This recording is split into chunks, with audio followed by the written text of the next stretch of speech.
Good day, America. Stand by for news.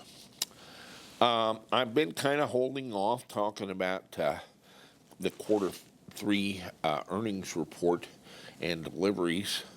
I've kind of been waiting for some more short interest information, and as of today, I don't have October 31st, but I do have a lot of earlier information. That's interesting. I'm here in the set. I haven't been in a set room in a year, I suppose. We've been busy out in the shop. But let's talk a little bit about Tesla and the Tesla Vanians and why I'm still so high on this company. In quarter three, they announced about 97,000 vehicles delivered. 79,000 of those was Model 3s, and the rest Model S and Model X. Ergo, our focus, my personal focus and Collins, on the Model 3 battery for the last 12 months. The battery management system is a persuasively impressive and difficult one. It's not what we thought, and Batman and Robin are not what we thought, and we're having a gay old time wrestling with these. But we've kind of had a breakthrough in the last couple of weeks, and it's promising. The company reported a earnings of $143 million, about $1.84 per share. The Thomson Reuters consensus among the vaunted and ever wise sage fathers of Wall Street was that they would lose 42 cents a share, and instead they profited by $1.84. I have said before, and let me repeat, I could care less about profits. Cash flow, somewhat more important, and it's always nice to hit zero, and you can't. But I look at growth stocks like Amazon, Apple, Cisco in the past, and so forth, that produce any significant earnings as mismanaged. Growth companies should reinvest in more growth. And I really like investing in growth companies because often you can get a 10-bagger or a 20-bagger if you hold the stock long enough. It will go up to 10 or 20 times your original investment. That's not an 8% per year income. That is some real money. But it's kind of like going to the casino. But after a while, you get to where you can kind of pick the winners pretty well. My timing usually sucks, but my selection is superb. And so I don't really want Tesla to make a great deal of money in earnings, but I think Elon Musk did, kind of responding to Wall Street analysts. Excuse me, I got a little bit of a cold. We're going to have to get through this anyway. Elon, here's your first bit of advice, and this whole segment will be about advice to Elon. Hold to your position where you wanted to take it private and quit listening to these analysts. They have nothing to add to the program. The stock was at $245 a share and closed after hours at $304 on October 23rd, the day of the earnings. It opened the next day at $297 and went to $40 and has since declined to about $311 until just the last couple of days, and it's back up to $340 on Elon's announcement of the pickup truck unveiling on November 21st. And that's going to be a big part of the story. The interesting thing is that the conference call on the earnings kind of held a hidden story. And I've watched several of there's like now a small gypsy band of Tesla commenters on YouTube. It's a growing cottage industry. And they kind of missed a key thing that I thought was fascinating. One of the analysts asked about zero-emission vehicle credits, and Elon Musk immediately responded that they were not a factor, nothing to worry about, nothing to see here, move along, move along. His new CFO, a young man named Zachary Kirkhorn, who I think is quite bright, but I'd be surprised to see him around very long, immediately corrected him during the call, saying, well, it was over $100 million this quarter. Here's the issue. It was well over $100 million. It was $134 million. And that's in the 10Q. There was also some questions about the deferred revenue, where you pay your $5,000 for full autonomous driving, and 2 years later you don't have much to show for it. And it's kind of a software upgrade that's coming real soon to a Model 3 near you. They have $500 million taken in on that, but they can't count the revenue as a function of that because they've never delivered fully autonomous driving. But they did recognize $30 million of that with the release of enhanced Summon, which they're now calling Smart Summon. Well, if you take 134 million and 30 million and add them together, that's 164 million of their $142 million profit, which would still leave them in the red if you took those back out. So they're profitable at $1.84 a share by counting things curiously. And Elon wanted to zip over that, and Zachary jumped in and corrected him, and I caught it, and it's a pretty substantial element. Kind of smoke and mirrors. And again, my advice to Elon is play your game, let the chips fall where they may, and let them make what they can of it, because all of the news stories the next day sounded like they were talking about Donald Trump. It was all Tesla beats the street dramatically, but, and then after the but is just like 40 stories with a but. Prudent investors may still want to be wary of this one, or can they keep it up in the future, or some version of some snippy, snide piece of shit comment about Tesla and their earnings. As I say, I don't care too much about earnings, but I do care about growth. In the third quarter of 2018, they delivered 83,500 vehicles. In the third quarter of 2019, they delivered 97,000.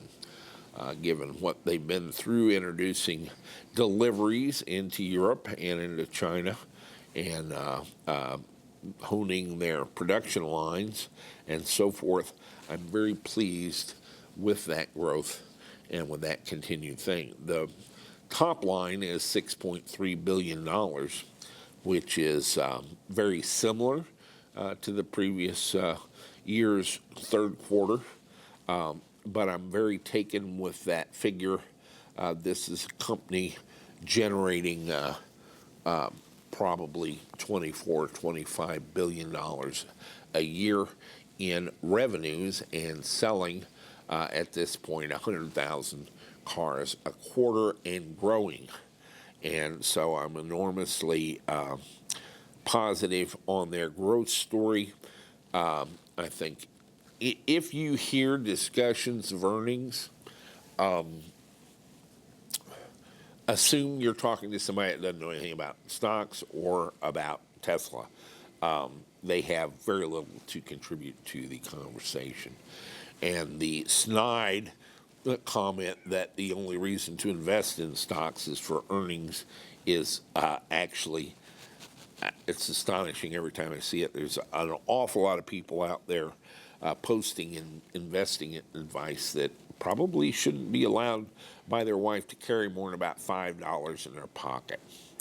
And so that's enough about that. But, well, no, let's talk about it some more.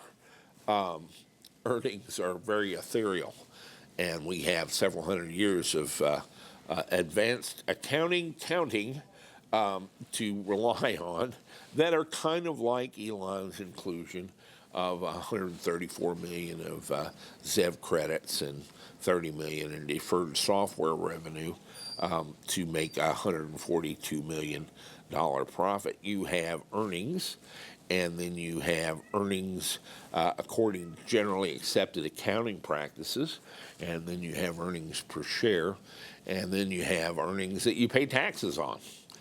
And they're all graven in jello and manipulated vociferously by young men like Zachary Kirkhorn, who do this for a living. And it can be very difficult to follow depending on the objectives of the companies and the principles involved there and so forth. Their quarterly revenues, their unit sales, and particularly growth there are not so mysterious. Amazon.com trades for $1,800 a share. I've invested in them since they came out in 1997, in and out 100 times, of course. And today they pay no income taxes at all. They're a growth company, and they're very well managed. Jeff Bezos is pretty much a genius at that level. If they do make too much money, he just starts a new venture, which let's talk about that. He recently put $700 million in Rivian and followed up with a 100,000 unit order for delivery trucks. Electric delivery trucks have been kind of the rat hole that every failing electric car company goes down for the last 10 years anyway, maybe longer, because they're easy to make. And FedEx and UPS will buy 5 of anything to evaluate them. In this case, it's a 100,000 unit order. There's not much way Rivian could fail at that except numerically. Building a delivery van, they typically, believe it or not, only have to have 60 to 100 miles range to get through a whole delivery day. And they're just a much simpler device to manufacture than a car. It's a box. It doesn't matter where you put anything. There's room for it. But by investing in the company at $700 million, that's kind of founders' shares. That's sort of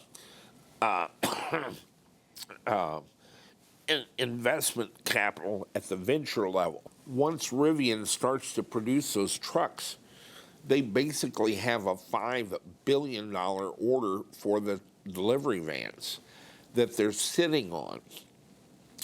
Anybody else that wants a delivery van, why would they want the second best? And so they're going to get the one that Amazon did. It basically establishes Rivian not as a pickup truck company, but as a delivery van company, and in a big way. Let's do an initial public offering of stock on an electric delivery van company with a $5 billion order backlog once they are actually producing. And it will no doubt value the company at $15 or $20 billion. And Amazon will wind up with more value in the stock in the company than their order was for 100,000 vans. So they get 100,000 electric delivery vans essentially for free and still own a third of the company, probably 20%, something like that. And so you see that's the game that's played. But they have to obligate $5 billion in capital to do that, at which point they don't pay income tax on it. So growth is about growth, and Tesla is a growth company. Other things that are going extremely well is their China build-out. I followed this through the efforts of a Chinese videographer who's been keeping us surprised with drone footage of the build since last February. And in February, it was a muddy field. And in October, they're producing cars, not very many cars, but they're, shaking out their line. They have 4,200 employees there, and they are producing Model 3s and selling them into the Chinese market. By way of comparison, U.S. unit sales have been 16 million units. China a year ago was at 28. Now they're off a little bit because of the trade war, but it's still the fastest growing automotive market in the world, with some significant incentives for electric vehicles. We deal with China a lot here at EVTV. We buy things from China. They've got a great work ethic over there. They're hungry. They want to be like you. They want to wear blue jeans and be American, basically. And they're working very hard to get there. And so what I think Musk is going to find is dramatically lower production costs of his Model 3 in China compared to Fremont. I'm sorry, that's just the way it is. But I've never heard of a factory of this size in history going up in 10 months from a flat, muddy field, as Elon characterized it, below the water table, to a producing factory in 10 months. It's simply astonishing accomplishment. He also talked a great deal about solar roofs. I loved the idea. I loved the look when he introduced it in 2016. He's now talking about version 3 and being able to do 1,000 roofs a month. And again, I think he's just a very optimistic man. He's also talking about power walls and is pleased to announce that they're now available in over 300 counties in the U.S. Problem being there's 3,200 counties. The Powerwall is a story not well told. I ordered the first one and the second version, and after several years, they simply cut me a check because the credit card I'd charged it to had changed the number and the date and everything else. They couldn't even refund it on my credit card. It had been so long. The problem is not producing batteries. The batteries for most of their solar stuff, I believe, are produced by Samsung anyway. They're not Panasonic. They're not made at the Gigafactory. In fact, all the solar products will be done at a very underused factory right now that Tesla's having legal difficulties over because it's so behind schedule. In New York, I think some refer to that as Gigafactory number 2. The issue and the oddity is you can get a Powerwall in the United Kingdom right away, anytime you want it, and they'll just come install it. The same way in Germany or Australia. In fact, the Powerwall is quite a hit, except in the United States. He was quick to praise himself at having developed a template to get approvals from the various regulatory agencies and grid utility companies here in the U.S. I don't believe he's got any of that. He's gotten very little of it anyway, and it's essentially he's in the same war we're in, except he's trying to do it as a legal corporation and get proper sign-offs for it. One viewer in California had 6 Powerwalls delivered by Tesla. He bought them, paid for them, and they were delivered and sat in his garage for 6 months. Tesla finally came and picked them up and issued him a refund check because they simply couldn't get approval to install them. So, a couple negatives about the Powerwall. Tesla wants to install them, and Tesla actually controls them through their cloud service. And Tesla has to have approvals from the city, the county, and the underwriters' laboratories, and, of course, the local utility grid. They're gaining some of that, and they're doing it by eliminating features they've already advertised and were in the device, and they have to disable them in software to gain the regulatory approval to put them in. So they're fighting the war, which I warned you was ongoing back in 2016 when they had that ridiculous constitutional amendment in Florida, the Solar Homeowners Bill of Rights, which virtually assured that you could not put solar on your house. Almost completely assured it. The guy who designed this bragged that it was the greatest bit of political jujitsu in history. However, he bragged too early. It did get 52% of the vote, but it needed 60% because it was a constitutional amendment. Massachusetts and Florida, consequently, are the most solar-friendly states, I think, at this point, because the people of Florida are furious, and the people of Massachusetts somehow have simply insisted on very generous terms for people with solar roofs. That battle will continue, and eventually it will win. And I believe conceptually his Powerwall model is correct, and I believe conceptually his solar roof, not rooftop solar, but roofing that is itself solar and attractive and long wearing and durable over many decades, is exactly the right approach, and we cheer him on in that, but his announcements, I suspect, remain somewhat premature. The autonomous driving issue continues.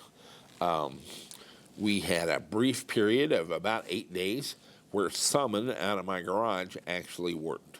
I'm displeased to report that they did another software update, and apparently it doesn't now. I remain a skeptic about autonomous driving. There have been, he was quick to point out that there have been over 1 million activations of Smart Summon as of October 23rd. He failed to mention that 64 of them actually resulted in a car showing up in front of the owner. The rest of them have been comical exercises in cars slowly and painfully and drunkenly wandering around parking lots, mowing down planters, curbs, little kids, etc. I was entranced by a short video of a skeleton driving a Model 3 randomly around a parking lot. Let's take a look. So that's cute, but essentially this isn't doing anything. I do like parts of autonomous driving. The adaptive cruise control actually appears to work quite well, and I really, it adds to my highway driving experience. So I like that part. By far, the most significant element of the autumn planned attack on shorts following their surprise earnings thing and their solar announcement. But I think the intended coup de grace is the November 21st unveiling of the Tesla pickup truck. I'm personally very much enamored of this concept because pickup trucks are easy for big guys to get in and out of. You're going to have high ground clearance, and that implies that you kind of climb up into the truck instead of climbing down into it, and usually bigger doors for bigger guys. The pickup truck market is fascinating. 2018 Ford, their line, probably 900,000 vehicles. Chevrolet, their lines of pickup trucks are probably in the 800,000 range, and Dodge Ram about 600,000. And what's that? 2.3 million units of pickup trucks. Pickups have a special place in the hearts of drivers. The Ford F-150 has been the top-selling passenger vehicle worldwide for like 37 or 38 years consecutive. And so if you think crossovers and SUVs sell, pickup trucks are probably a huge breakthrough. The elements of a Tesla pickup truck that are immediately engaging if you are knowledgeable about electric vehicles is his promise to include an inverter putting out 240 volts AC for power tools, or like to plug into your house in an emergency. The torque, the nature of the torque, the nature of the drivetrain is such that towing, it becomes a world-class tow vehicle on contact as a side effect of just being an electric pickup truck. He's talking about a vehicle with the functionality of a Ford F-150 and the performance of a Porsche 911. And if he puts four-wheel drive, or I've even heard 4 motors, one on each wheel, that's a very doable goal. And of course, there's a chance to stylistically make a new mark, such that Elon Musk has professed that it's his what he believes the most exciting product Tesla's ever done, and the most amazing car that they'll ever do. And he's scheduled to roll that out on November 21st down at SpaceX in Los Angeles. What is it, Hawthorne? And I think it's going to be the biggest unveil in the history of Tesla. If he does take pre-orders, I would say probably in excess of 500,000 of them in the first week, and I'll be among them.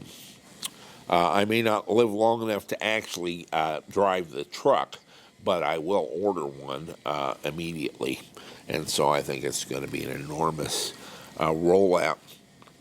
I have kind of had an interest following the shorts for some time. On August 10th, I did a editorial on the concept that all that is short may not be short. In other words, that there is the possibility that some institutional shorting is actually a ploy to delay and spread fear, uncertainty, and doubt among the rest of the automotive players by suppressing Tesla stock, restricting their access to capital, and that actually a lot of these news stories, online comments are paid. I know this will astonish you, but there's getting to be a growing army of people doing very well in the face of autonomy, and there are lots of jobs simply by working as people online, innocently commenting and sharing their thoughts with you when they're actually doing it for cash. And that the shorts and the oil companies, primarily funded shorts, could be doing this. The rest of the automotive industry's kind of been waiting to see what Tesla does and what comes out, because it's a huge risk to try to convert over from internal combustion engines to electric drive for a large auto company like Volkswagen or General Motors and so forth. The competition for Tesla has failed to appear.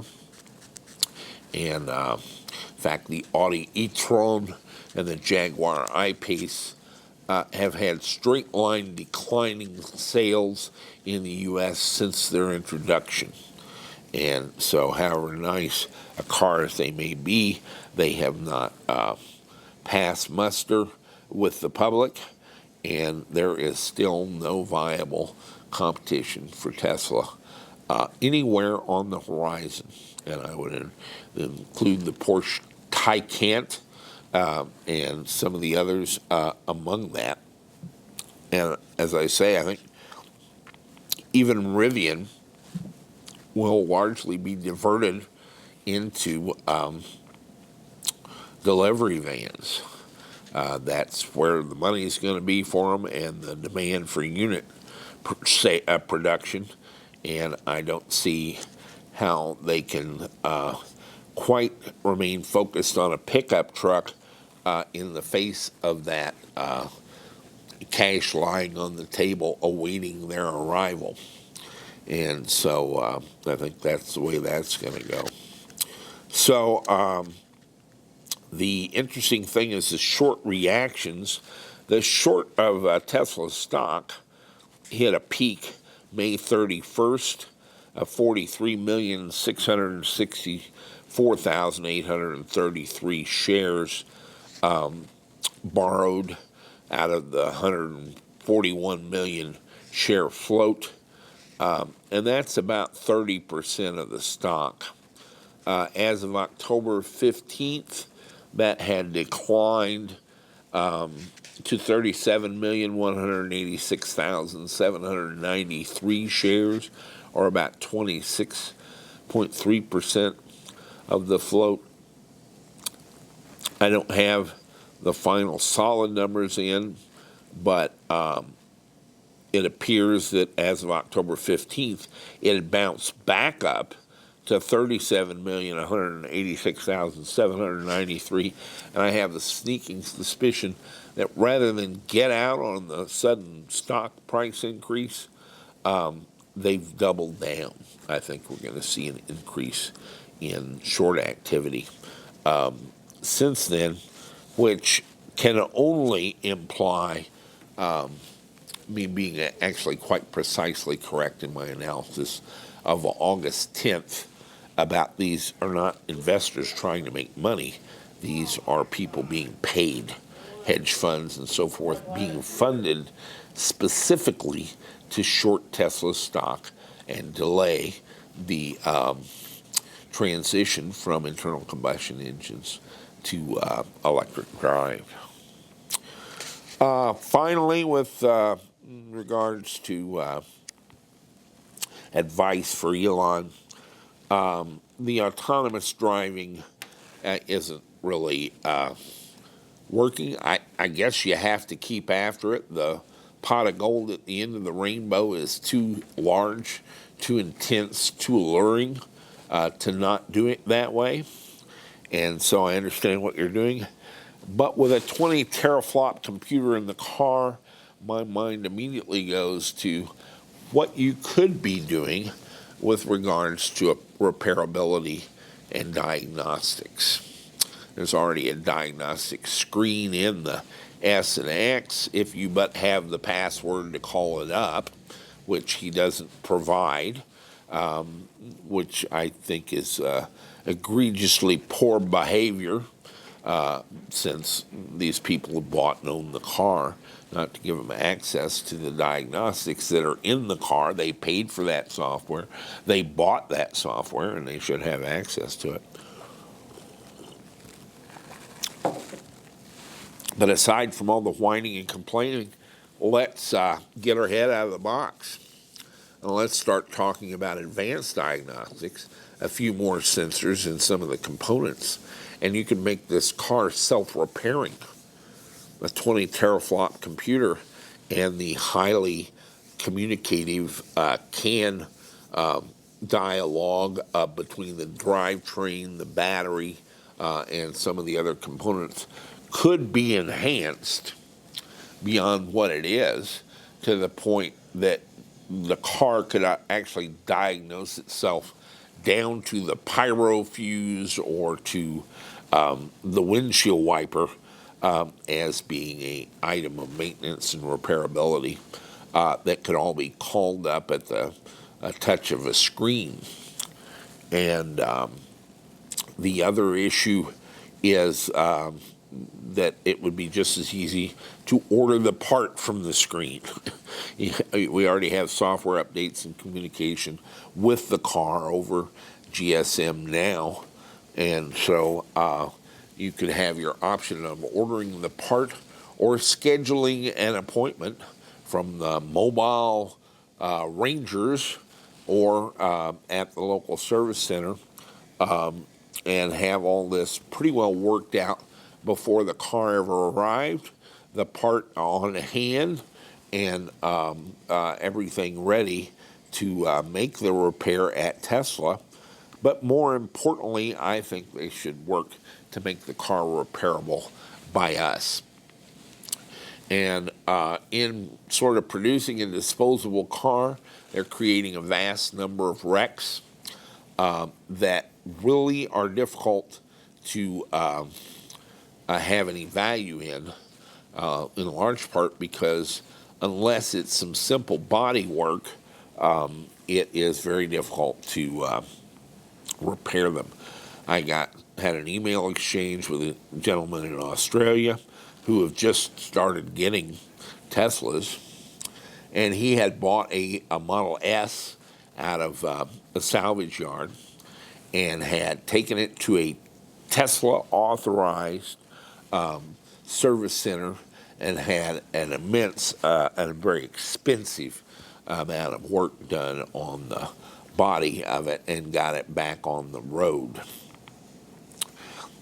Within a couple of months, he developed a battery fault, and they informed him that that would be a smooth $55,000 Australian, or a little over $30,000 for a new Tesla battery.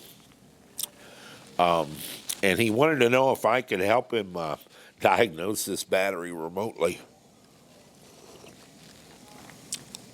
A couple of exchanges indicated that this guy was hopelessly non-technical, and that anything I might even say to him would only further confuse the situation. And so I demurred. However, my heart went out to him. He'd bought it at salvage, spent enough fixing it to have bought a new Model S, and now his car won't even work, and it's another $55,000 Australian for Tesla to replace a battery that probably isn't bad. It may have a fuse blown in it, or one module, or there's an endless number of possibilities. But none of them are good for him. And there's kind of an attempt at the heart of this to get you to buy new Teslas and discourage then the repair of wrecked Teslas. Why? That makes no sense, but it does make your insurance go up. They fawned gushingly during the Q3 conference call about Tesla's insurance, which is only available in California right now anyway. And they think they're going to force other insurance companies to lower their prices by their existence. What they're going to find out is that their own insurance program is a money loser when they start totaling cars because they can't get anything for the carcass at Copart and in the salvage market because they're not repairable. And too much of it is useless. The drive unit and the batteries have an 8-year, 100,000-mile warranty on them, and so there is no automotive market for these components. All you can do, you can't repair the car, you can't sell the motor, you can't sell the battery, and all that's left is to sell off the untouched doors and bumpers and hoods to body shops for minor body repair of Teslas. Maybe a windshield. I doubt that would actually be replaceable. Having had one done, it's actually a complex piece of art as a windshield. And so I'm mindful that Volkswagen is by a lot the largest automotive manufacturer in the world.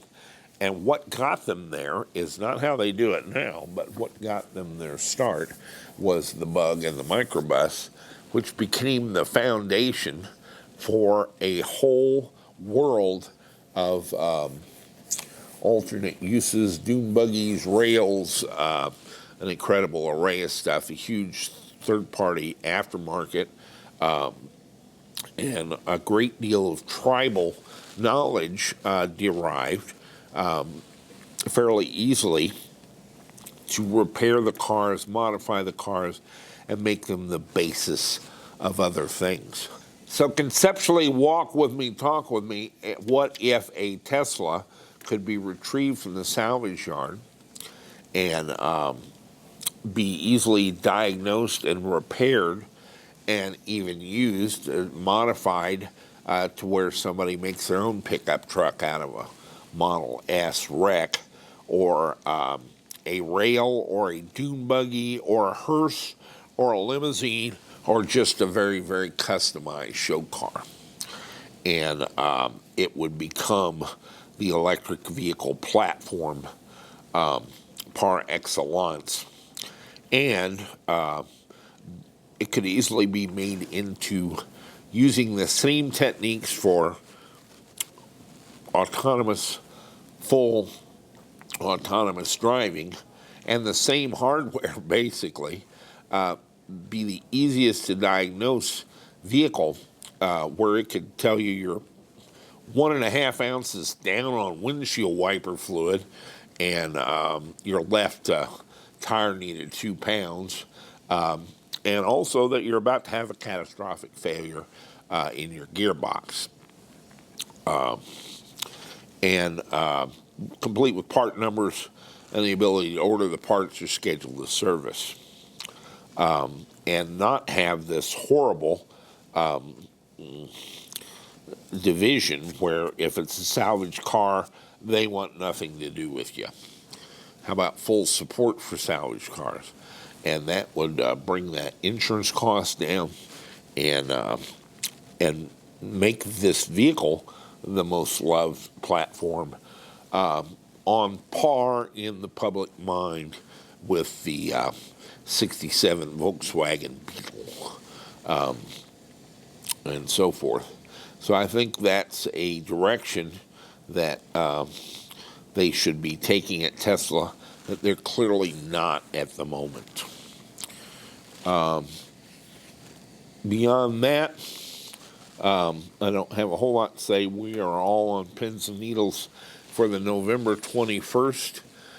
The stock has since come up to about 335 today and has been bouncing off of 340 since the announcement of the date of the pickup truck unveiling, which is just a couple of weeks from now.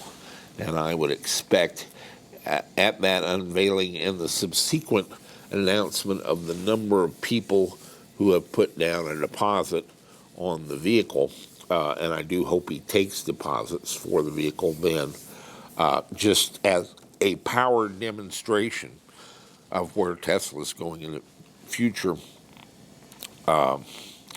We could see a pretty dramatic increase in the stock price. I don't know what the shorts are going to do other than keep losing money, but my sense is that the bulk backbone of that doesn't care, and that what you'll see November 22nd will be a Tesla wows the world with pickup truck, but and a whole series of ridiculous stories as to why that's potentially not a good thing.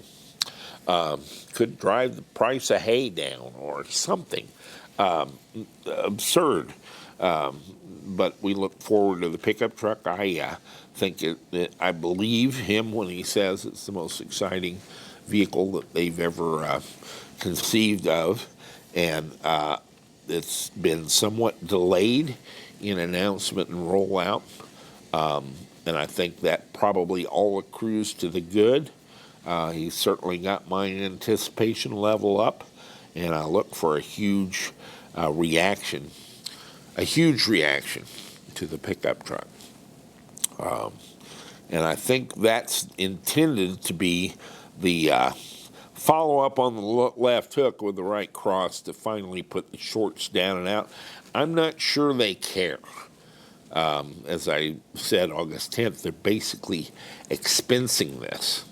This is just a business expense to delay the onset of or delay the transition of electric to internal combustion. And they don't care what happens to the stock price, etc. So I'm not sure there'll ever be a short squeeze. But I don't know what their exit plan is for that. At some point, they have to take their haircut and go home. I'd love for it to be November 21st, but I'm not sure that it will be. And so, big volumes the week of October 23rd and 24th. They got up to 20 million shares. They typically trade 6 million, but that's fallen back down to sort of norms, and the pickup truck announcement has kind of goosed things a little bit there, but as I say, I'm not sure long-term what the impact of that will be on short sales, but I do think interest in Tesla, I think this is going to be the biggest introduction Tesla's ever made, including that of the Model S and the Model 3. And if he takes orders, I think he knocked down 450,000 Model 3 reservations, 150,000 in the first 24 hours. I could see him doing 500,000 the first week on a pickup truck. I just think it's a no-brainer, perhaps because I ride that way. And but I'm not sure I'm alone on that. And certainly the ability to have a portable source of power sufficient to drive a truck 400 or 500 miles, but also make AC power mobile is a huge factor. And then just the process of making a Tesla pickup truck implies performance, torque, towing, etc., that it's just going to outclass anything that's out there. Comically, I saw today that GM and Ford are ready, that Tesla can't really compete with them in pickup truck. What do these people do for a living? Get your little cardboard box, get all your desk stuff in it now, so your March of the Penguins, your perp walk to the parking lot to get in your car and go home for the last time is less painful. Stay with us. There'll be more EV TV and more Tesla. Okay, I'm here with our PowerSafe RV This was a device we designed, 15 kilowatt hours, a 24-volt system for recreational vehicles and boats, marine applications. Kind of inspired by a number of email messages, but Wayne Reavers of Little Hog Cay in the Bahamas has a big yacht, and we had sold him a PowerSafe 100 that met with misfortune in Hurricane Dorian. He landed it on Abaco Island the day before the hurricane, and so in the interim, he was wanting something to use on his yacht as they try to piece all that back together, and we may have to build him another PowerSafe 100. As I said, I don't really know a lot about RVs and boats. I know some about aircraft carriers. The power systems on those are somewhat different, but I don't claim any particular expertise for recreational vehicles and boats. We had a guy come visit with an RV, and he kind of took some of our stuff and pieced it together under his own design to do that. I understand Victron is kind of the darling of the RV crowd, and I think they make a good product. There's some availability issues for a good part of their product line here in the U.S., and so I've kind of avoided using them. But that's kind of as much as I know about recreational vehicles. But we put this together for Wayne Reavers and had to do a couple of things. Believe it or not, smaller systems are more difficult than larger systems. I liken it to making beef stew or something. If you're making a big pot, you just kind of throw stuff in, throw a handful of salt, a little pepper, some curry, you know. You don't have to measure anything. If you try to do the same thing for one person, because it's smaller, you have to very carefully measure the exact proportion of spices and so forth to get it to come out right. That's kind of applies to these, and we learned quite a bit along the way. It's based on taking 3 Tesla Model S modules and paralleling them for about 15.6, 15.7 kilowatt hours of capacity at nominally 24 volts. And so that was the basic concept. We used a Signir 6.6 kilowatt inverter, which was not one intimately familiar to me, but similar to the 15 kilowatt that we use. But it was in a very small form factor. They tried to talk me into using the same large form factor for the 15 kilowatt in a 6 kilowatt because it would have a better total harmonic distortion, larger transformer. I said, you're kind of missing the point. We want to put it in a small package, and I like your long, narrow format for this inverter. So we upgraded it to a 100% copper transformer, and it's a little funny looking on the waveform at lower voltages, but at the normal operating voltage is pretty good. But it got hot. It doesn't get hot just operating, but if you put it under a 4 or 5 kilowatt load for 10 minutes, it got hotter than $700. And it's a small enclosure by design, 36 inches long, 24 inches wide, and 12 inches tall. So we had to make some alterations, and we found some small 120 volt AC fans, and we have this one sucks air into the enclosure, and this one blows it out. The inverter itself has an internal fan that comes on at a certain temperature, but these fans will ensure some airflow through the inverter and the whole enclosure, in fact. for cooling. And then we got to the 24 volts. Now, as you know, we like AC coupling to like in-phase type microinverters. But some of the RV guys already have solar panels with MPPT charge controllers.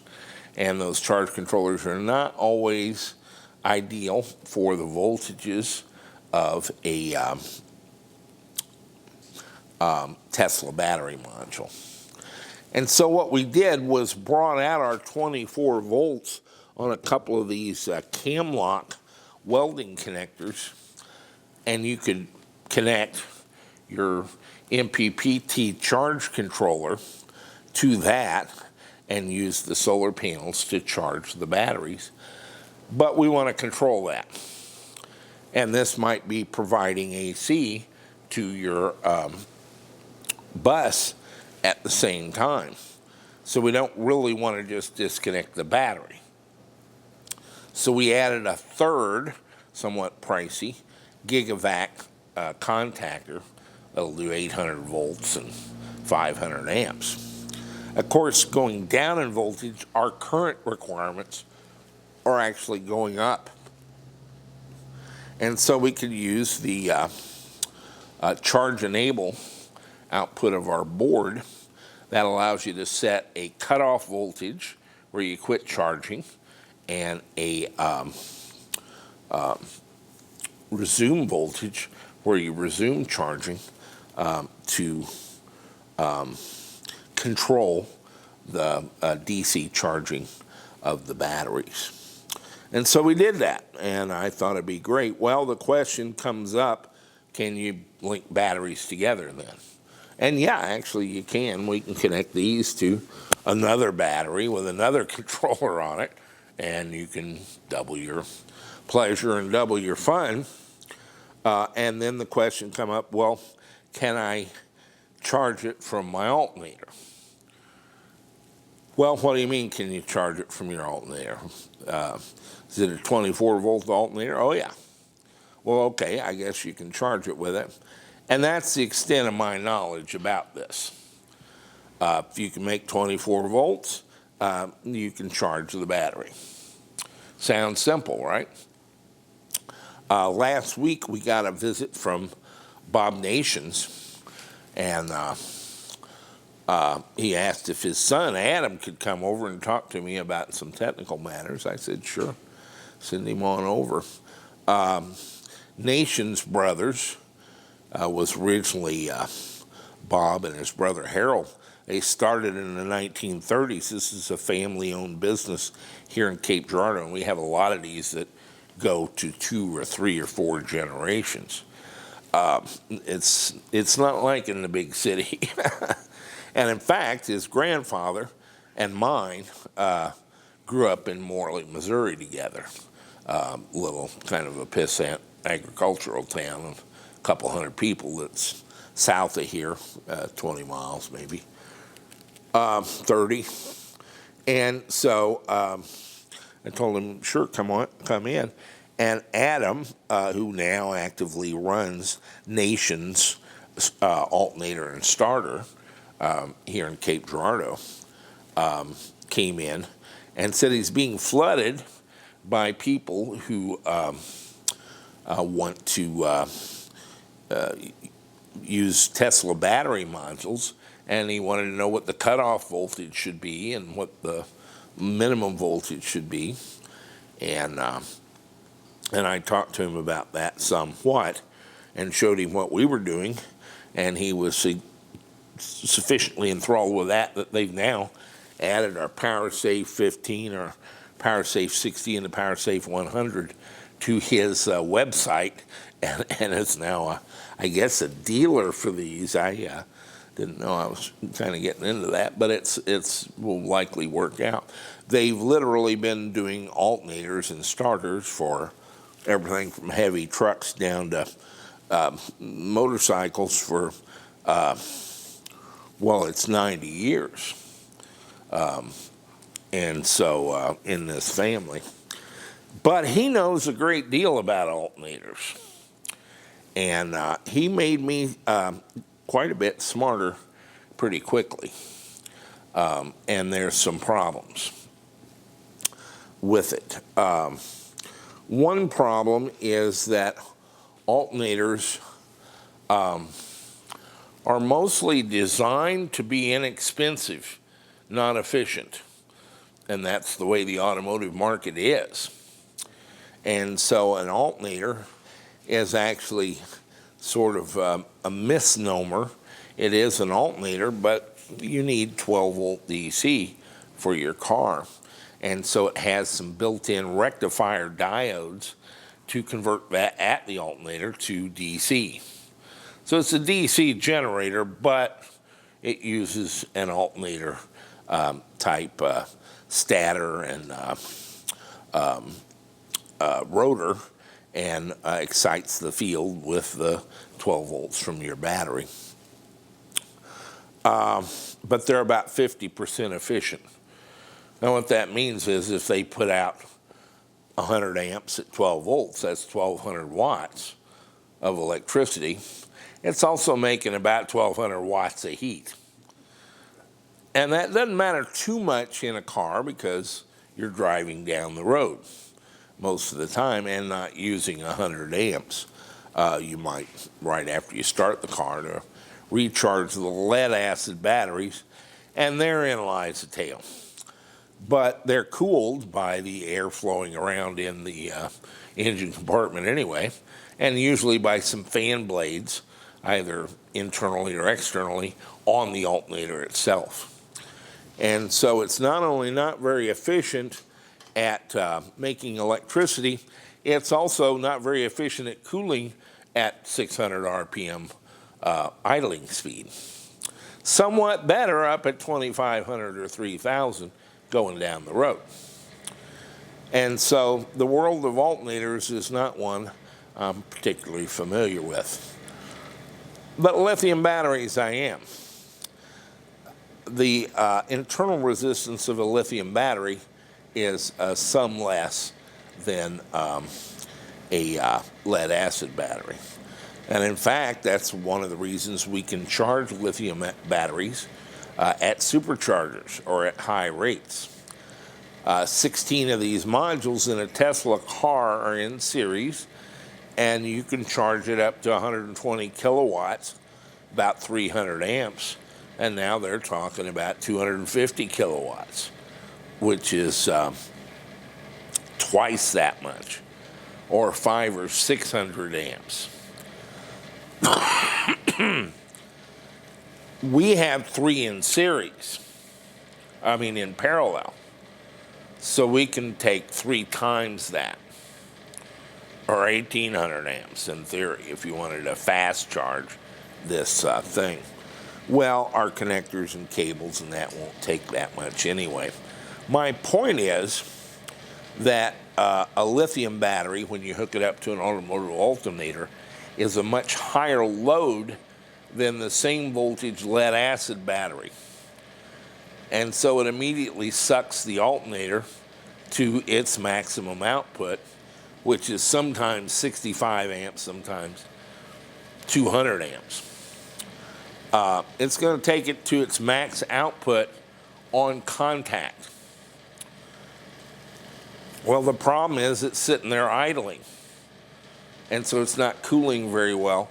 You can literally burn out an automotive alternator within 2 or 3 minutes of hooking it up to a lithium battery. And a lot of the guys that have played with lithium batteries and trying to get it to work with their alternators are somewhat familiar with this. One guy actually was an RV guy and started a company called Wakespeed. And today they make a special controller for alternators called the WS500. And one of its key aspects is that it has a temperature sensor that goes on the alternator.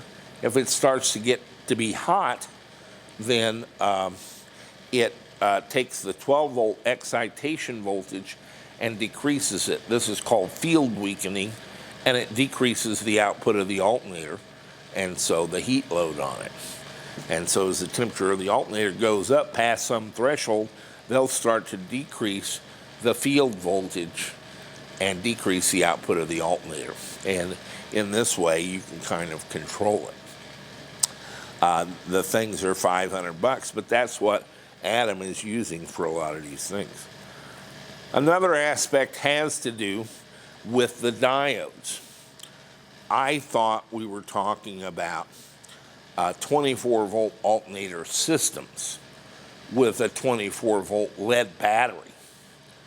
And so if we switch on our device to charge from that, it is going to put a big load on that alternator. But if we switch it off, the AGM batteries will act as a buffer for that and simply absorb any change in load pretty well.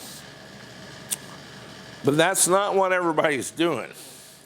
Apparently, a lot of Adam's customers have smaller RVs that work on, and we did have a guy in here, spent all day with us this week, who has Obama's campaign bus. It's actually a stainless steel Greyhound bus that has a couple of Detroit diesels in it, or a Detroit diesel engine, and a built-in 24-volt alternator and batteries and so forth. And that'll work fine. What Adam's doing for a lot of people is an add-on kit where they add a second alternator to their system.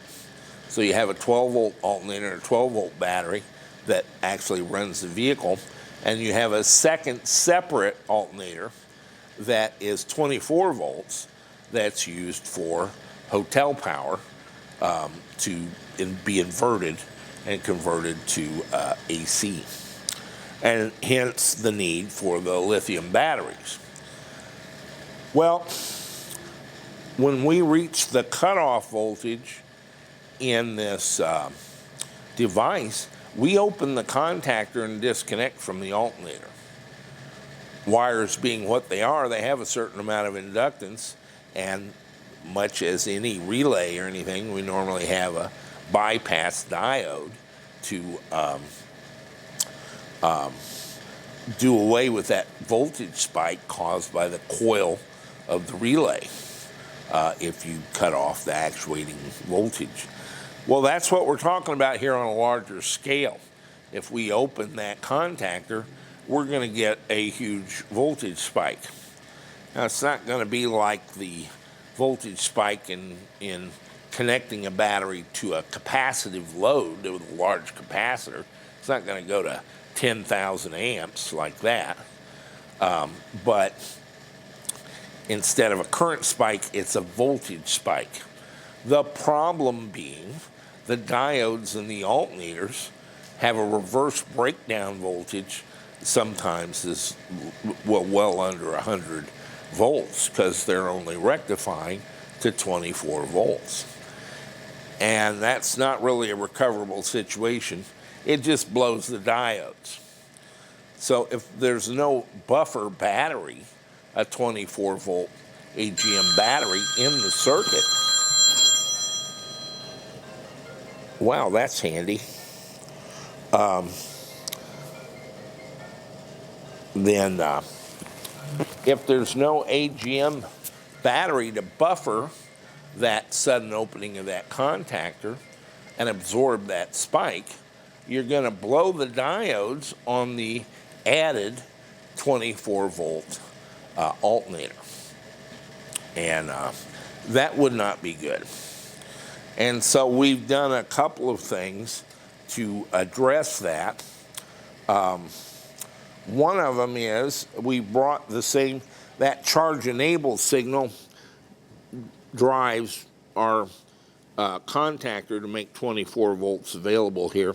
And we also have added an LED so you can regularly tell if it's on or off. So that's driven by the charge enable output. The charge enable output is a steady 12 volts. That's there all the time. And we switch the ground. And so we've added one of our little 2-pin connectors This is the plug. This is the connector to carry the charge enable output. So how would that work? Well, we can take that output and apply it to pins 86 and 85 of a normal Bosch relay, and that is these two that are the coil. And so we'll energize or de-energize that relay by switching that ground. And we can use pins 30 and 87. 30 is your common, and 87 is your normally open. And that's the top and the bottom one, if I'm not mistaken. And we can use that as an open and closed circuit. Now, if we take your 12-volt ignition, for example, that goes to the alternator to be used as the field excitation, and we ran it to 30, and then from 87 to the alternator, then whenever our charge enable is on, it would apply that 12 volts to the alternator, and it would run. But if we open the contactor, we would also break the 12-volt excitation to the alternator, and it should go off about the same time. What's about the same time mean at the millisecond level? Well, we're not too sure about that, are we? And if you'll recall our session on metal oxide varistors and surge suppression for AC circuits, which was an extensive video on that topic, the correct solution is a metal oxide varistor. And so we've taken two of those and put them in parallel. You can parallel them. They have no polarity. And what a metal oxide varistor does is nothing most of the time. But if you exceed some threshold voltage, it turns into a short, and it shorts the voltage spike from the positive to the negative terminals of the device. What's notable about that is these are really, really, really fast. And the rectifying diodes in an alternator are really, really, really not very fast. And so these can react almost instantly. And what we've done is internally bridged the output, the 24 volts, with a pair of these MOVs. And that metal oxide varistor is actually a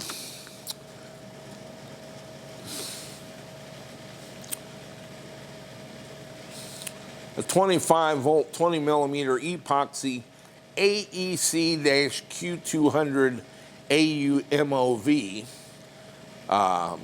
or also known as the V20E25 Auto. It's an automotive varistor from Littelfuse. And so that's kind of what we're looking for. It has an AC voltage rating of 25. The DC voltage rating is 39. And so from 39 volts down, this does absolutely nothing.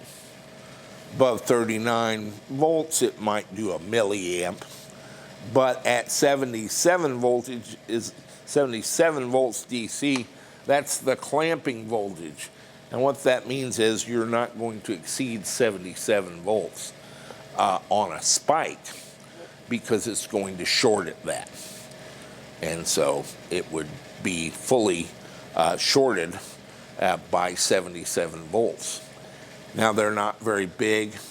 They're a little 20 millimeter, 75 joule MOVs, but that can do about 20 amps each for 2 milliseconds maybe.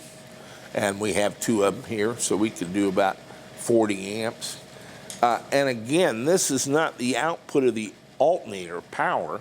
This is the power of the inductive pulse that's caused by us opening the contactor. The inductance of the cabling is what's causing this, not the continuing operation of the alternator. So you're not going to see 20 amps. You're not going to see a half an amp. But you could see 200 or 300 volts without this. But this will limit it to 77 volts. And at that, not all diodes can survive 77 volts, but most of them in a quality alternator will. Now, when you're adding these alternators, the $65 alternator from down at the car parts store is not precisely what you want. And the 24 volt add-on alternators, it's better to use the good one. And those can be $1,800 to $2,000, but they'll do 300 amps. And they're, some of them will do 300 amps at idle, which means they have adequate cooling and so forth. So it's like everything else. You get kind of what you pay for in these add-on alternators. Again, it's everything's a little more forgiving in the alternators that are installed typically on yachts and buses and so forth, and that have AGM batteries that you're basically paralleling. And that works pretty well. But if you do an add-on alternator to make power for your AC in the device, in the bus or the boat, these factors kind of come into play.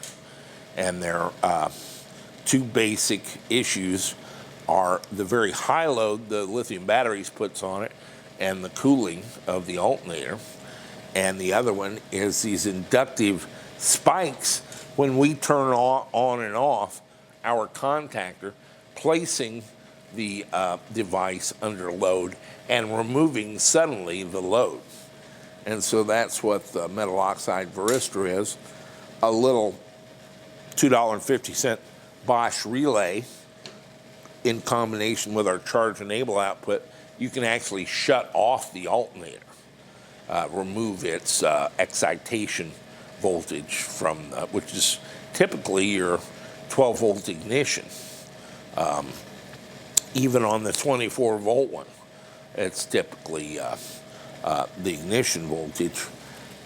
And so it will also remove that and shut it off. And so Adam provided some valuable information on the operation of alternators, made me a lot smarter on it, and that's driven a couple of engineering changes to the PowerSafe 15. We actually ran a special on them because I didn't have the inverters and you were going to have to wait on them. And now, as you can see, we're almost have a production line here going. They've been very popular to the point that I can't really sell the inverters, which some people were waiting for, because we need them all for the PowerSafe 15. We're going to reorder the 6.6 kilowatt inverter and try to get more of those in stock. But right now we have about enough orders of the PowerSafe RV to absorb all of our 6.6 kilowatt inverters that we waited 12 weeks for. And so, unfortunately, getting some of the stuff from China is takes a little bit of time. This particular one, of course, is set up for the Tesla voltages, and it's set up with the 100% copper transformer, which isn't, this is kind of one of their lower priced inverters, so they weren't inclined to do that originally. But we have a special application, and of course it also includes our frequency shift dry contacts, where we can shift the frequency, and this will do anything that our other PowerSafes will do about turning off the microinverter with the solar panels if you choose to go that way, and that's my preference. Again, why am I so into that? Well, you put the solar panels on the roof and you put the microinverters up there with them, and then you wire them into the loads panel in the vehicle. And when you're making solar power, it goes from the solar panels to the loads panels to your air conditioner, your microwave, your computer, and so forth. And it doesn't even go through us. We're providing the waveform that it synchronizes to. And if it produces more power than you're using, it's diverted to the battery and used to recharge it. And if it doesn't make enough power, it will use what it does make, and we supplement that from the battery through the 6.6 kilowatt inverter. Adam also says 3 kilowatts is about what everybody uses. Better to have 6 and not use it than to need it and not have it, as far as I'm concerned. But so we're kind of considered kind of a high power inverter for RVs or boats. But in either one of them, my problem is heat. I want to be cool out in the desert or out on the water. And so that means air conditioning, and that's why we lunged at a 6 kilowatt output. So the box has gotten to be a little more complicated, has a few more features, and of course, we have to install all that when we're hand fabricating these things. And so the price of the PowerSafe 15 final is $12,995. But I think it'll, this thing with alternator charging, it's kind of been a thing we've gone down as a rabbit hole here. The reason it's difficult for me to deal with is I don't know what you have. I don't know what kind of RV, I don't know what kind of alternator. I need 24 volts to charge it, and not really much more than that. It doesn't matter if it's 25 or 26 even. When our battery gets full, we'll just cut it off. And the battery will suck it right down to what it needs it to be until it is charged. And at that point, we're going to cut it off. This is what I mean by if you provide 26 volts and the battery's at 24, it'll take all the power you can make to try to bring it up to your 26. And so your alternator is going to go to max output immediately. Again, the company that makes a controller that can actually intelligently control that field and the output of the alternator based on its temperature is called Wakespeed, and Adam carries those. I'm not going to bother trying to sell them, but that's kind of a tinderbox for the alternator. So it will limit the amount of power it puts out to how much cooling it performs by actually measuring the temperature and modifying the field voltage and thus the device. I can shut off your field voltage here, but it can actually alter it to where it still puts out, but not at full value if it's going to burn up the alternator. And so, again, that's Nation Brothers. Actually, I think the name these days is Nations Alternator and Starter. And they have a website, and they're now featuring 3 of our different PowerSafe models to purchase there. And they're right here in town with us. This is not like, I don't have to ship it to him. He can come over and pick one up if you buy it from him. So it'll be the same price as ours. But he also does sell a wide variety of alternators, including 24 volt, very heavy duty, 325 amp style industrial heavy alternators that would be more the thing to go. Now, they're a couple grand, $1,500 to $2,000, but that's actually the proper thing to do is get one of those and that Wakespeed controller and use that with our device. But we can short out the voltage spikes, and we can control your ignition voltage to that system here now.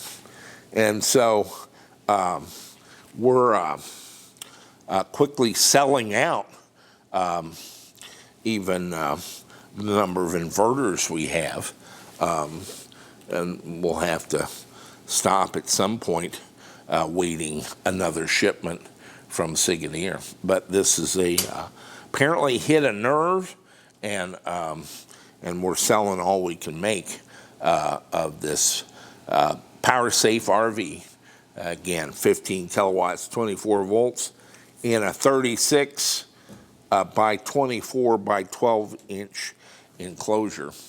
And I think we must have hit some of the parameters correctly here, and we continue to develop it to support the alternator charging concept, although that wasn't a big thing when we started at all. And it wasn't why we exposed the 24 volts, but I get the need, and we will do what we can to address that intelligently, understanding that whatever you do, I don't know very much about that, and the next guy's going to be doing something different anyway. So we can pick a couple of targets that we can hit, like a 77 volt clamp voltage and a control of the ignition signal to the alternator. But beyond that, you're going to have to work it out.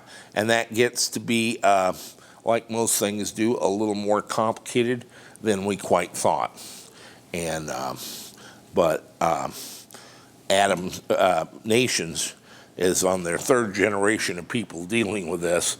They've been in business doing this generationally since 1930s. And so I couldn't recommend anyone highly enough that has deep knowledge of alternators and starters and so forth as Nations. So that's, if you want to play 24 volt add-on alternator, that's the guy to talk to. And if you have a built-in 24 volt system with AGM batteries and already, a large bus-like RV, you're probably not going to need to address it beyond what we've provided here. So that's the update on the PowerSafe RV, and this was a side project run amok, and now it appears we've hit a vein here, and apparently got at least parts of it correct because they are gobbling these things up like chicken gizzards. And so we're making them as fast as we can. We'll get them to you as quickly as we can. But there's a lot of fabrication that goes into it. And again, the smaller the device, the more difficult that is, actually. Stay with us. Okay.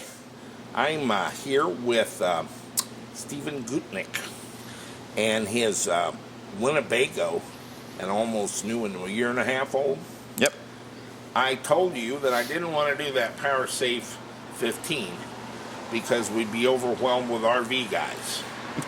Well, we've had 3 here this week, and Stephen is the third one, and I still don't get it, and I don't understand them, and I don't know what they're talking about most of the time. But he has a Winnebago. You bought this when? July 4th, so a year and a half ago. What model year is it? It's a 2019, the chassis 2018. Mm-hmm. And what size classification is it? This is a Class B, 21-foot length. 21 foot. And Winnebago was actually the definition of an RV when I was a kid. Now there's dozens of makes, but Winnebago was the big one then. And for the last year and a half, you've been riding around, living out of this Winnebago? Full time. Huh? And you don't like KOAs? No, I'm an off-grid kind of guy. Uh-huh. So you hang out in Walmart parking lots and stuff? That's an obsolete way. This is my 5th RV, and I Uh-huh. full-timed a total of 7 years. Wow. And there was a 12-year break, and now I'm back into it after my father died a year and a half ago in Florida. And it's drastically changed in the last 12 years. Walmart has eliminated a lot of it because of abusive users, people who set out generators, people who set out gas grills and start cooking and put out their awning. They're not just sleeping in their RV watching TV at night. So a lot of RVs have not. Now here in your town, I've read that it's actually they're welcoming, but 90% of the ones when I RV'd in the previous decades, it's drastically changed. So where do you park and sleep? Well, that's an issue of either private legality or public street legality.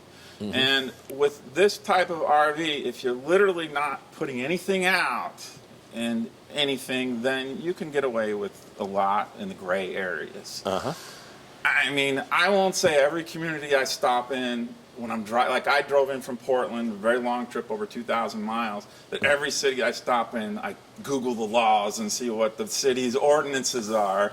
Because So just one they night. kind of have a hobo's book of RV exactly. traveler guide. Exactly. You ought to do a book. Code. Yeah. Hobo code. The hobo code. You can get a free meal here. They got little marks they leave on the It's more an light issue. poles and stuff. Communities are generally welcoming to outsiders in a lot of ways. If you're there to frequent the restaurants. Now, like Especially if I go if to you a bring bar, money, yeah. you go to a bar and you've had a few drinks. I asked the bartender and the owners, is it okay if I'm there till 7 a.m.? Sure. We don't even open till 11. We don't care. We'd rather you be safe. And you develop you try to contribute to the community in your own way. Now, if you're spending months and months in one specific part of a town in one city, things are gonna change. In this case, you guys offered your space for the 2 days I've been here. So why go deal with a corporation, Walmart, that's an anonymous entity to me when I got a local friendly business? We're now RV experts. I don't even like RVs. Most of my friends that I've been around, they buy an RV and they're very enthusiastic about it for 3 months. They park it to the side of their house where it sits there for 9 years until the tires rot off of it. And then they try to sell it for what they paid for it 9 years ago because it's only been used twice. And so I've got no... I'm an unusual... But we are now getting a trailer caravans of RV owners in here. I've had 3 the last week. We had a guy that came and worked for us for a couple of weeks. What was it, Antonio? Alexander. And he came and worked with us for like a couple of weeks. And he was moving on to Texas. He lived in the parking lot. He still emails Richard It's from a various house. parts of the country. And with an electrical system like you're offering, it's... Well, and therein lies the tale. Mr. Gutnick was one of the first to order a PowerSafe 15. We're now calling it the PowerSafe RV because that's clearly what we're going to have to be about. And he's brought his van here and has the space for it under his bed, which he's going to show us in a minute, and brought a couple of kind of innovations in his suitcase with him that we're going to talk about a little bit here. Let's take a look at the space you have mapped out for us. All right. On the back. I'll show you. Get me a tape measure, Zeke, and let's move to the back of the van. All right, we decided instead of going out in the rain to the back of his van, we just have him backing in here to the same place, so that'll work just as good. This is the Travato, a 21-foot 2019 Winnebago. And you were telling me this was the first year where they actually had it where you could have lithium? Yes. It was an upgrade option. They have a Model G and a GL for my particular one. The L is the lithium. And what does the GL include? It's basically they use, based on my research, they use a more efficient air conditioner. They eliminate some of the refrigerator on this particular model year. They changed to all 12 volt. The previous year was a combination propane. On RVs, propane's trouble because you can't beat an angle. And the all 12 volt works nice even on this model. But the solar, it's got 150 watt solar, if I'm remembering correctly, or 200, 150 or 200. It's just enough to run the fridge alone, in my experience. And in wintertime and weather like this, not. And the GL included what kind of lithium battery? I think Pure 3, but I didn't do my homework on that before today's film, so I don't want to, I can't. And then a 24 volt alternator? They put in a second alternator as essentially a replacement for the generator. So you're giving up the 2 lead acid batteries that are on the underside and the generator that's on the underside, and putting in a second alternator toward the bottom of the Chrysler engine, or whatever people call Chrysler. Where there's not really much clearance for that. Right. And the generator is the clearance problem on this model, but I'm probably going to keep it because my long-term goals are to sell the unit. I'm not looking to hack up. And one of the nice things about your system is it's installable and removable, and depending on how much I integrate it with the various systems. Now, their system is very sophisticated and well done. Not only the alternator, the optional lithium system they offer has a high idle, which on a gasoline engine isn't that common. Mostly diesels, you have high idle. And what kind of capacity of storage do they have? I'm going by a year-old memory of like 8.5. Okay. And so you didn't find $20,000 to be a very good value proposition for that option. Because I don't particularly need the auto start and all that, because really with the bank of this capacity, charging is a relatively limited activity for me. Okay. It's discharging is my primary. Show me what you got here. They have for 2 layouts on this model, the Travato, and mine is with the rear bed queen. The other layout is 2 beds along the middle of the coach. The bed folds up, but I never fold it. Year and a half of living in this with 1 person, bachelor pad. So here's your bed. And underneath my bed is normally my work. I work at home. This is my home office and my living quarters. So I normally have a lot of stuff in here. So with the system, I'm planning on organizing better and carrying my stuff. So that's open to the front. We're 36 inches long. And to the front there, we've got 53 inches. You're in pretty good shape. We're 24 inches wide and a little bit. And let's see if I can learn to work a tape measure. You're 26 and a half, maybe here 26.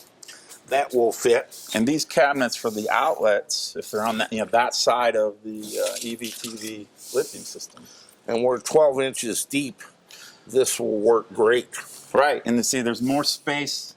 All of this space is also for width for the fans to vent into. Oh, I see that. You can pull the cover off there. Exactly. And access our outlets. Exactly. That He widens wants the all the space. controls and connections to the front, guys. I had pictured it all being to the back. And all the venting will be to that left side. Well, I think it'll slide. It looks like a space built for our device. Yes. I was literally starting to build my own system. I already bought a couple Tesla packs, and when I see a 6 kilowatt spare in there now. One little. That tends to jam on closing, so. And so let's take a look at the device we built for him, because I want to show you a couple of toys he brought with him. Kind of interesting. Stay with us. So here we are with a power safe we put together for him, and I've got the display connected into our outlet. A story there later on, but we're showing about 80% state of charge, very slight discharge of 5 amps to run the fans and our BMS, and the inverter's on. Our only load is this. So he wanted something kind of unusual, and that is, as you recall, we've got this where you can charge from shore power here. This is your outlet. You can also charge from 24 volts DC or thereabouts. And but what we've got set up here, he doesn't like to go to KOAs, right? But you're finding charge points all over the land. Yep. J1772 charge points. Especially the West Coast. You find Teslas all over. I was just in Portland, last week, and there's Teslas all over, and there's charge points all over. Well, the Tesla chargers, we can't do much with. Suppose we could do an adapter. I mean, what I'm Let me emphasizing, think there's about EVs that. there's EVs all over. And it's, But what we've done is taken a David West is, I think, the guy that does them for us, and these two, he bought this from Tucson EV or something, but it's a David West design. I think that's his name. And we put a NEMA 14-50 on the end of it. Let's hook it up to a charger and see what happens. all right. You want me to do the honors? I do. All righty. I'm not going to do a lot of this. I don't have an RV. But the concept here is to charge instead of at a KOA campground, which they charge you fees and so forth. He just pulls into a J1772 thing and plugs in. You have to do something here. Yeah, let's turn it on. And nothing happens. I heard some relays quick, so we're waiting on something. When they click on or click off, you have a green light over there. Oh, here it comes. Yes, we have a 15-second delay on grid power, which would be for this shore power, but in this case, a J1772. We've actually sold for many years a device made for us by the same guy. I think his name is David West. Kind of some bling for an EV, but it's a billet aluminum machined J1772 port. And isn't that beautiful? And a little module that he makes to trigger the J1772, and that's what he's got here. I could build this into the box, but it doesn't make any sense at all because he's going to run it out the window, but I would, in an RV, mount one of these on the body where it looks like you're charging an electric car, but you could be charging your system. Now, not only does it charge, right now it's 78 amps, about 1,800 watts is what the Signature will charge, but it also passes it through to the outlets and would be powering his air conditioner, his computer, and his refrigerator while it's charging the battery from an electric car charge space. This would be called icing, I think. That's where you block out the EVs with your gasoline-powered Winnebago, but actually, you're charging your batteries. And That's kind of cool. I'm actually eliminating gasoline consumption because I don't have to run my generator now. Yeah. Because this RV is a generator RV, a no-hand generator, 2,800 watts. So I am quite enamored of this. I immediately went to, well, we ought to add this to the box. No, we shouldn't.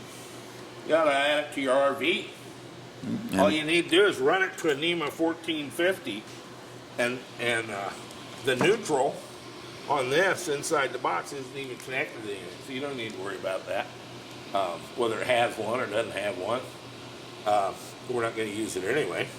But we'll sure use that 240 volts AC, 60 hertz, and pass that through to all the loads and charge the batteries. But wait, there's more. That's not good enough for him. We're not charging fast enough at 1,875 watts to please Mr. Gutnick. He wants more charging. Because the number of hours you spend at a charge point if this was completely depleted, would be 7 or 8 hours. And so he's bought a little Chinese 1,000-watt, 24-volt charger. And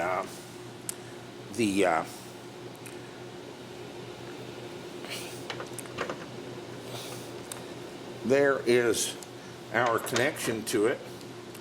I'm going to have to turn on Charge Enable, I think, from what I can tell looking at it. We don't have a light on. And so, let me just claw this in real quick. And that's because the battery is mostly full at this point. Yes. If it was normally depleted, I wouldn't have to go through this step. No, you would not.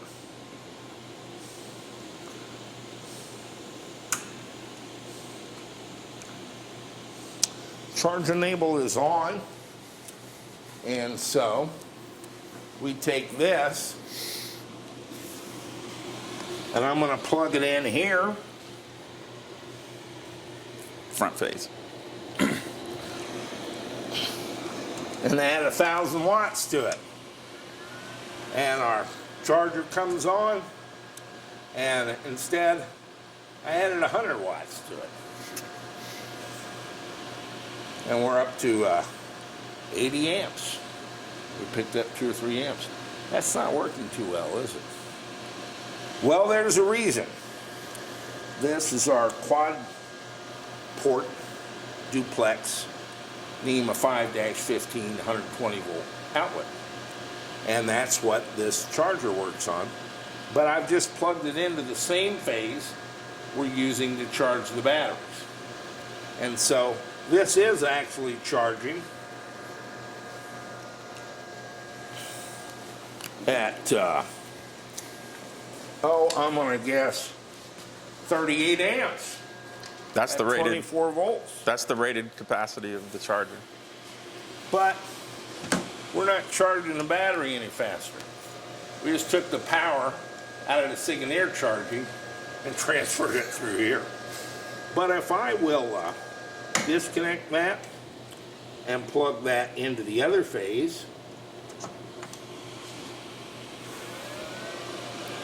by golly, we just jumped to 3.35 kilowatts and 140 amps of charging. And so if we take our magic brains and take 15 kilowatts divided by 3.35, we get a charge time of about 4.5 hours instead of 7. So you gain some there, and this was, what would that cost you? $200. $200 for a 24 volt charger that runs off 120 volts AC. So, And the 120's coming off of.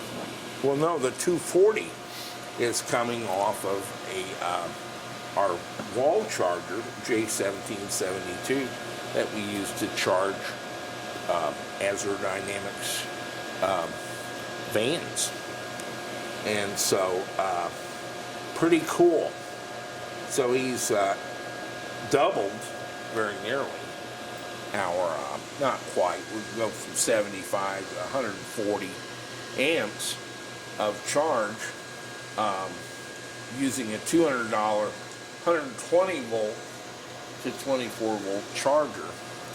And we're using shore power, but it's really coming from a J1772 charge port. Now, of course, we would normally just have this plugged into what they call shore power, pole power at a campground. But here's an option to pull up next to a EV charging station and charge these batteries in about 4.5 hours from completely dead flat.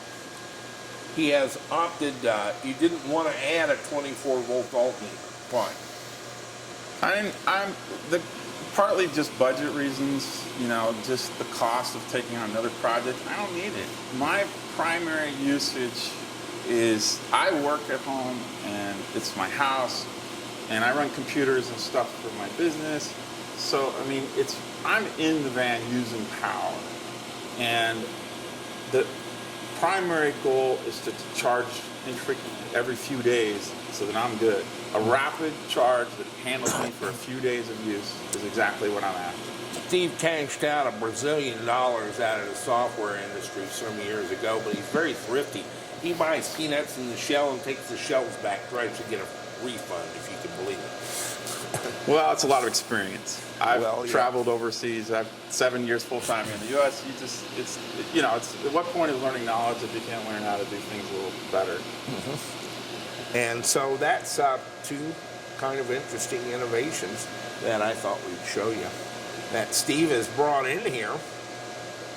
And we can give you a lot prettier J1772 port, but put it on the outside of the van. He's going to run a cable through the kitchen window. At least for the first couple weeks. Out to, I don't know what he's going to do, but I don't want to know what he's going to do. It's some parts of this RV thing I just shouldn't see. But if you wanted to do that, we have a billet aluminum charge port that you could mount artfully on your RV.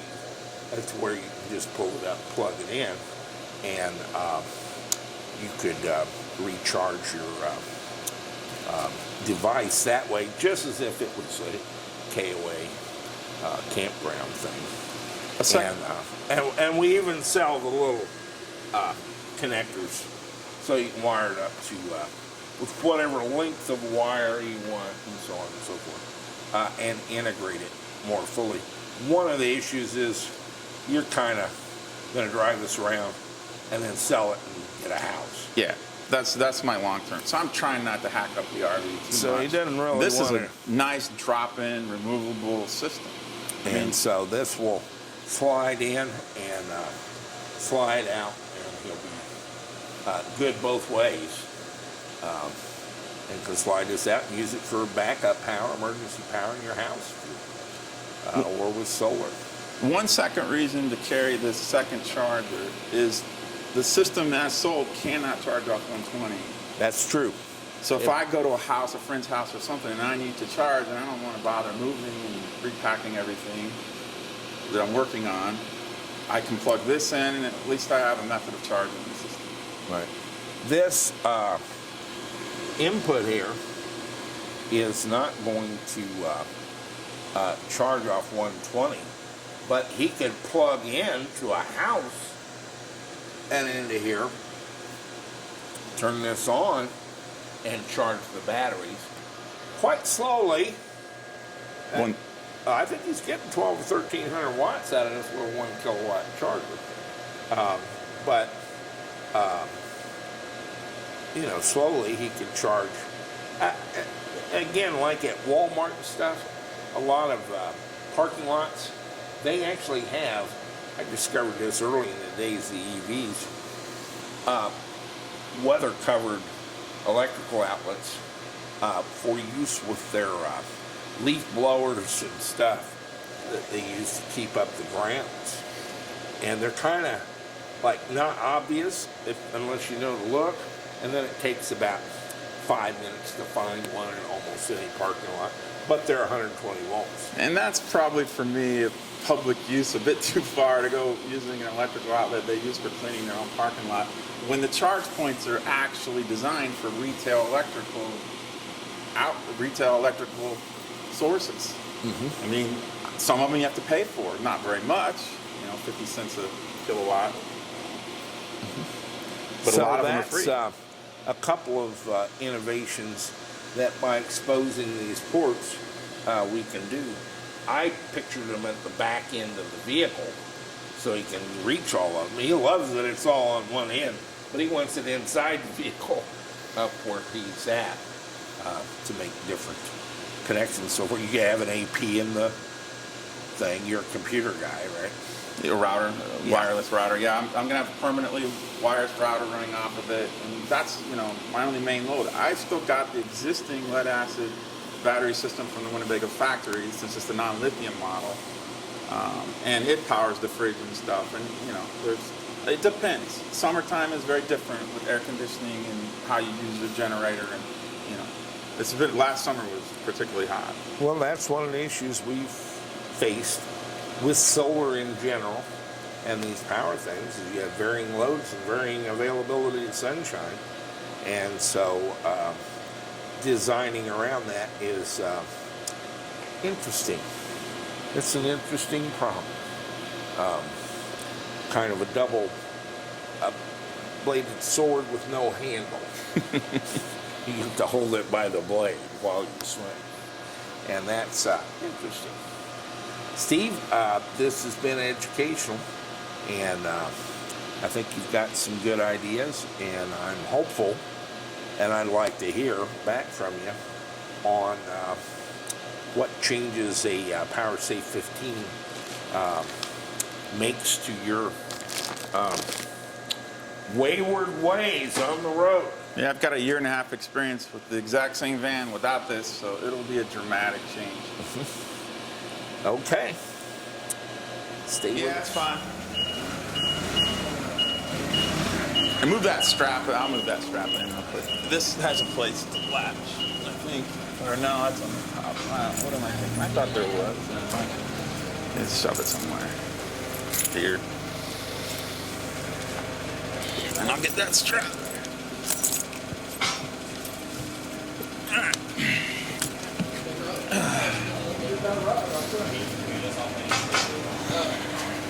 It's gonna be hard to start with the book. I would think you could have a little overhang off the end of the forks. Go forward more. Move it forward.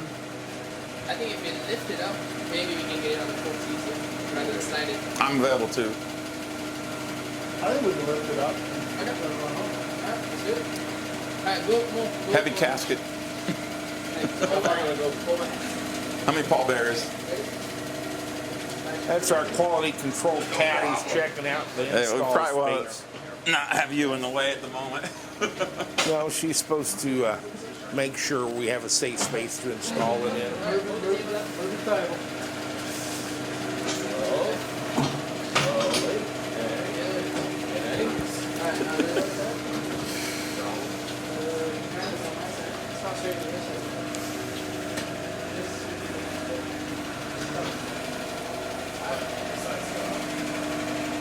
My wife wants to probably know with the $10,000 a little bit of what's going on.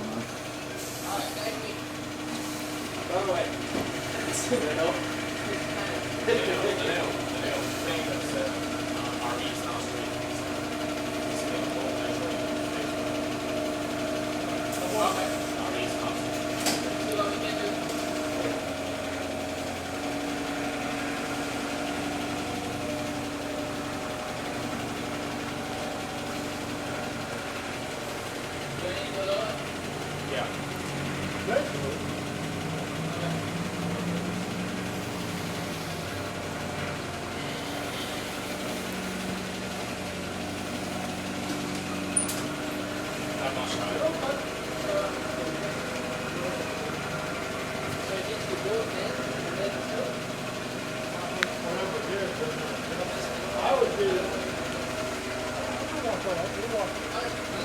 Man, maybe that much.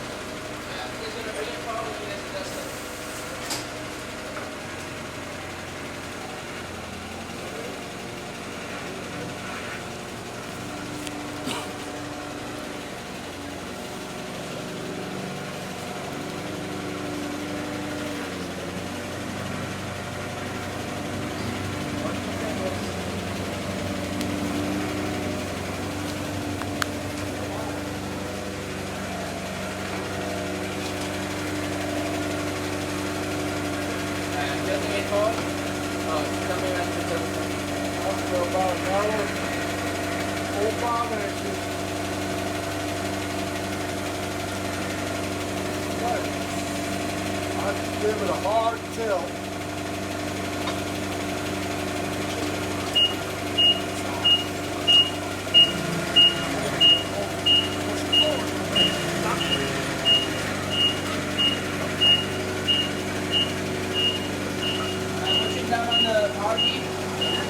A little bit.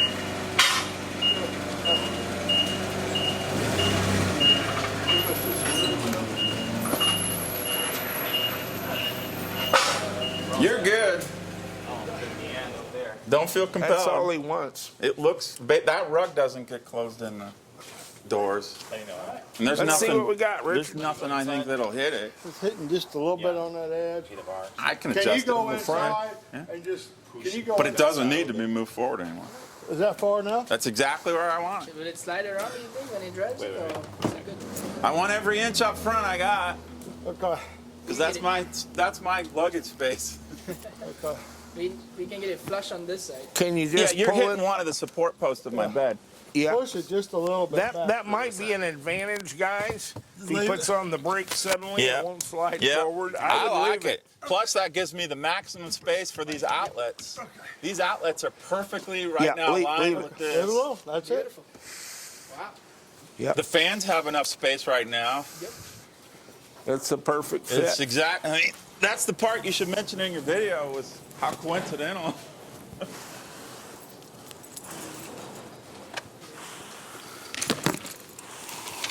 I figured we were going to be a little need some tighter than help. that. I'm glad it's worked out Yeah. better than expected. You got it? As with all things on this, it's gone better than expected. Yep, I got to put a cover over those switches on the top so I can throw some things like blankets and stuff on top of it to store it because I need this space. Kind of. Mine still fold that up and Are you sure, are you sure those outlets are clear on your post up there? well, if there's trouble, I can come back. So I need a little help moving it. 3 No, we inches never forward. want to see this thing again. I know Stephen. some guys in town that might, a couple days come back, help me move it 3 inches forward. 2 inches to the left? Or if I decide to do some weightlifting, I could go back there and see how much I can really slide forward. It looks like you built that Winnebago for that power safety, Exactly. and you did a good job. That's why I just bought it, and after I'd done all my own research, building my own system, I'm like, okay. It's just too coincidental that you just started offering this. It's better to be lucky than good. Stay with us.